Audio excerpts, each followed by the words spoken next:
देखिए, दिनांक 14 मार्च 2025 को ग्राम कर्री में समय लगभग 2:30 बजे के आसपास एक घटना घटित हुई थी, जिसमें कि सुरेंद्र राजभर जो हैं सन ऑफ चौथी, इनके घर पे ये स्पीकर पे कुछ गाने वाने ये लोग बजा रहे थे, कुछ लोग डांस वांस कर रहे थे।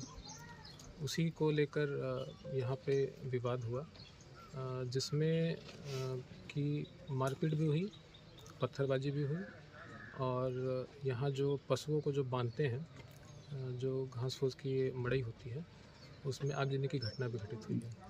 तो तत्काल जो सूचना प्राप्त हुई, उनके सूचना के आधार पर जो मुकदमा वादी हैं सुरेंद्र राजभर, उनके तहरीर के आधार पर मुकदमा पंजीकृत किया गया 64/25। सुसंगत धाराओं में पंजीकृत करने के बाद 4 लोग के खिलाफ उन्होंने दिया था। चारों लोग का नामजद उसमें मुकदमा लिखा गया। उसके बाद विवेचना स्टार्ट हुई। उसमें जो 4 लोग जो नामजद थे, उसमें से 3 लोग गिरफ्तार भी हुए, फिर कुछ लोग उसमें प्रकाश में भी आए। तो टोटल 8 लोग उस घटना में अभी तक शामिल होना आया है। 8 लोगों में से 5 लोग की गिरफ्तारी हो गई है। जो लोग गिरफ्तार हो गए हैं उनका नाम है रत्नेश तिवारी, आशुतोष तिवारी, अशोक तिवारी, साथ ही जयप्रकाश यादव और योगेंद्र यादव। तो ये कुल 5 लोग इस घटना में अभी तक गिरफ्तार हो गए हैं।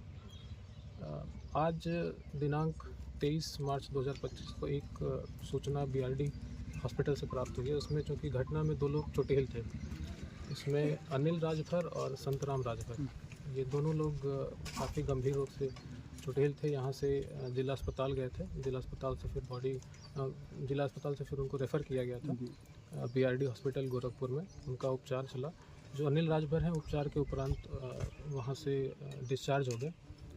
डॉक्टरों ने जब उनको पाया कि सब उनका उपचार सही हो गया, तो उनको डिस्चार्ज किया। लेकिन जो संतराम राजभर हैं, आज सूचना अभी प्राप्त हुई है 2 घंटे पहले कि उपचाराधीन ही उनकी मृत्यु हो गई है। इसमें आगे की जो प्रक्रिया है, पंचायतनामा की कार्रवाई और पोस्टमार्टम की कार्रवाई ये कराई जा रही है।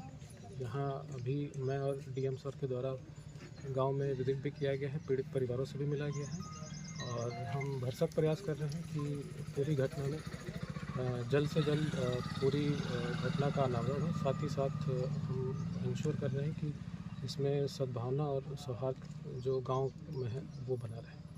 सर, यादव परिवार का एक लोगों का कहना है कि वो इस घटना में शामिल नहीं थे और दूध बेच करके आए थे और घर पे खड़े हुए विवाद हो रहा था और उस समय वो गांव पे थे, मतलब गांव के अंदर थे, यहाँ पे थे नहीं, और उनको भी गिरफ्तार कर लिया गया। देखिए, जब घटना घटित हुई तो मेरे द्वारा घटनास्थल का निरीक्षण किया गया था। पीड़ित परिवार से भी हम मिले थे। पीड़ित परिवार ने बड़ा स्पष्ट रूप से बताया था और गांव के और भी लोगों ने भी बताया था कि इसमें जो JP यादव हैं, इनके छत पे चढ़ के पथराव किया गया था।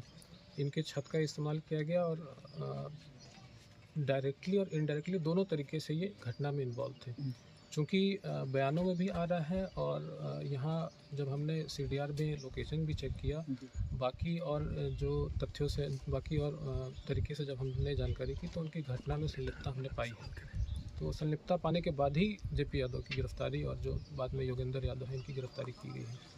सर, क्या इस मामले में धाराएं और बढ़ाई जाएंगी? अब मौत हो गई। देखिए, इसमें जो धारा है, जो आगजनी की धारा है, जो पहले IPC में धारा 436 हुआ करती थी, उसमें उसके सुसंगत धारा BNS में दर्ज की गई है। साथ ही धारा IPC की जो 308 होती थी, उसके सापेक्ष अभी जो धारा है, उसके सापेक्ष सारी गंभीर धाराएं हैं जिसमें घटना कारित की गई है, सभी गंभीर धाराओं में दर्ज की गई है। चूँकि अब इसमें संतराम जी की मृत्यु हो गई है, तो जाहिर सी बात है अब वो धारा तरमीम होगी और उसके सापेक्ष जो धारा अब बढ़ेगी, वो उसकी कार्रवाई फिर लिखा पढ़ी करके थाने स्तर से वो कराई जाएगी। सर, कुछ लोगों का कहना है कि शराब वितरण के बाद ये मारपीट हुआ, शराब न वितरण हुआ तो मारपीट नहीं होती। देखिए, उस बिंदु पे भी हम जांच कर रहे हैं कि जो रूट कॉज है क्या था इसका और किस तरीके से पूरी घटना एक के बाद एक डेवलप हुई। तो इसलिए सारी चीज़ों पे जांच की जा रही है। DM sir